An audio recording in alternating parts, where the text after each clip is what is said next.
The Samsung Galaxy Note 10 Plus has been on the scene for a while now, but the iPhone 11 Pro Max says, say hello to my little A13 bionic friend. Speed test coming up. Let's go. So what is up, guys? Nick here, helping you to master your technology. Welcome to the iPhone 11 Pro Max versus the Galaxy Note 10 Plus speed test. Now let's begin with a boot up on both devices in 3, 2, 1. Now both of these are unlocked models and they're both 256 gigabyte capacities. Now the Apple logo does take like 4 or 5 seconds to show, but that doesn't mean that the Note 10 Plus is going to win this test. But usually the Samsung's Androids beat my iPhones when it comes to the boot up. We'll see what happens here. iOS 13 on the left, and we have One UI on the right with Android 9 Pie for the Note 10 Plus. So the Note 10 Plus rockets to the finish line and beats the iPhone 11 Pro Max on this boot up test. Okay guys, so let's compare the face unlock. Now you can't really compare these in security, the face unlock. You can only compare face unlock to the ultrasonic in-display fingerprint sensor for the Galaxy Note 10 Plus. But in terms of speed, Apple did improve the speed of Face ID, but it's not a big difference. I'm not noticing like major leaps and bounds in performance here, but it is very quick, and you still have to just do a little swipe, or you can start swiping right away for it to just open up like that. So yeah, it's a very fast face unlock there for iPhone. Now for the Galaxy Note 10 Plus, all you have to simply do is look at the display and it'll go right in. Watch this. 3, 2, 1. And again, 3, 2, 1. And it goes right in. However, there's no iris scanner. They took that away like they had on the Note 9. So it's not as secure. I wouldn't even use that if you care at all about security. Now, the fingerprint in the display is ultra fast here for the Note 10 Plus once you get used to where it is placed on the display. Sometimes it misses like you're seeing right there.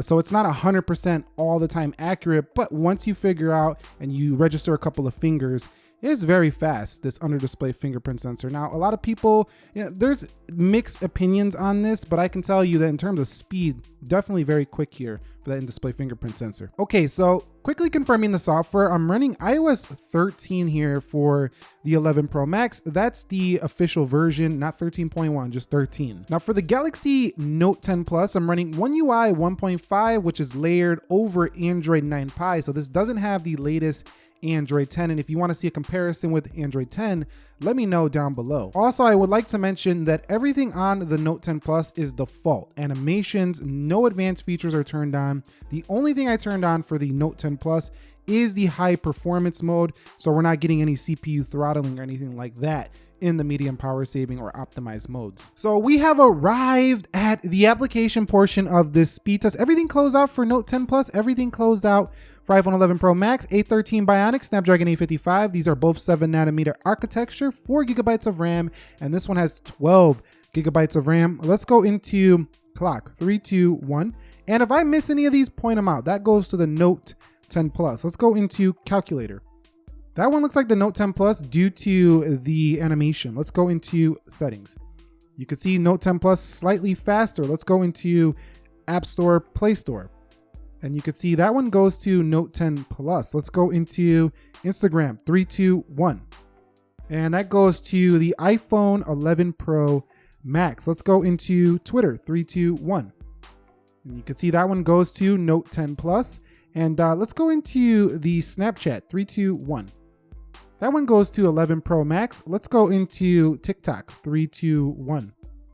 You can see TikTok first there for the iPhone 11 Pro Max. Let's go into Amazon. You can see that one goes to Note 10 Plus, but I gotta say that the animations have gotten a lot faster for iOS 13. They're basically neck and neck now with these Androids. Let's go into eBay. And you can see eBay pretty close. That one was pretty close. I couldn't even see it. I'm calling it a draw, but let me know which one won down below. Let's go into Best Buy. And you can see this is going to 11 Pro Max while it's advertising the 11 Pro Max. Let's go into B&H. You can see B&H first there for the Note 10 Plus. And let's go into YouTube, 3, 2, 1. And that goes to the Note 10 Plus. Now let's go over here to trending. And you can see pretty similar performance overall. Let's go home here. Let's go into ESPN, 3, 2, 1. And you can see ESPN opens there first. That looked like the Note 10 Plus got it. Let's go into the scores. And that looked like the 11 Pro Max. Let's go into Prime Video. You can see Prime Video first over there to the Note 10 Plus. Let's go into Pandora. And you can see Pandora opened first there for the 11 Pro Max. Let's go into Subway Surfers. Now we're getting into games. This is a casual game, so this shouldn't take long to load. And it looked like the Note 10 Plus was easily in the lead, but the 11 Pro Max caught up, so pretty close there. Let's go into the next one, which is going to be Temple Run 2, and see which one could get this guy.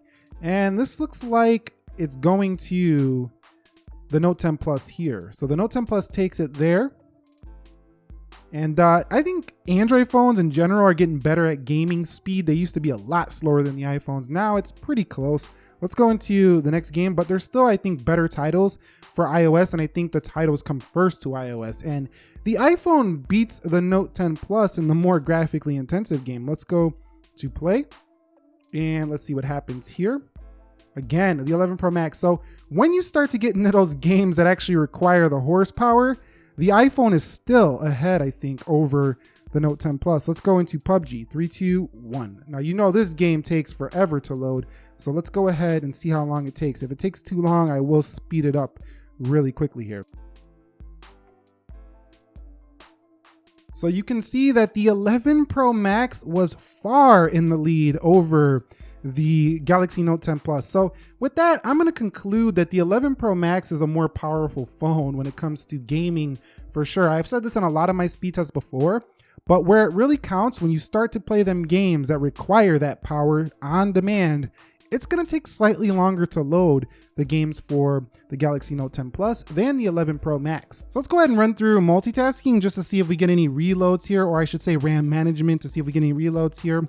So far, very smooth for 11 Pro Max, and Prime Video had to reload there. Maybe just an ad. Let's go into ESPN. Let's go into YouTube.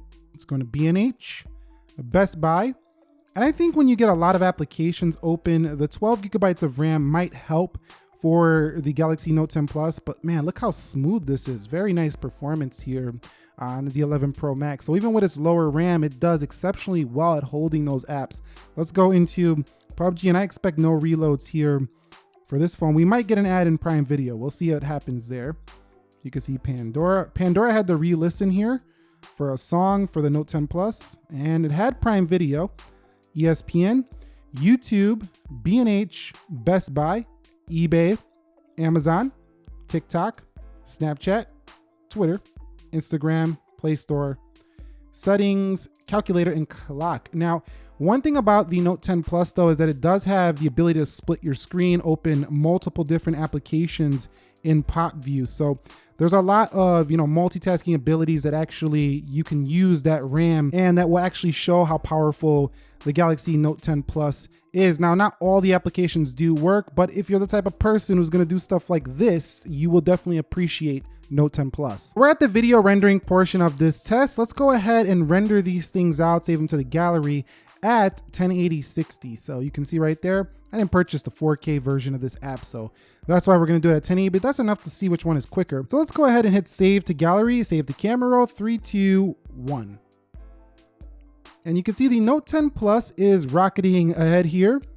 And this doesn't prove that it's a faster phone. Maybe this app is just more optimized, but the Note 10 Plus does win here in this quick upload. So you can see that either phone is going to give you really good video rendering performance, but the application selection for those video edits are a lot better for iPhone. And that's not saying that the Note 10 Plus don't have some good options. It's got things like Cyberlink, Power Director, KineMaster. There's a lot of good application support here for video editing on Note 10 Plus as well, but LumaFusion is this is on another level here for iPhone. So I plan on doing a camera comparison between these two, but let's see which one is faster to launch these cameras in 3, 2, 1.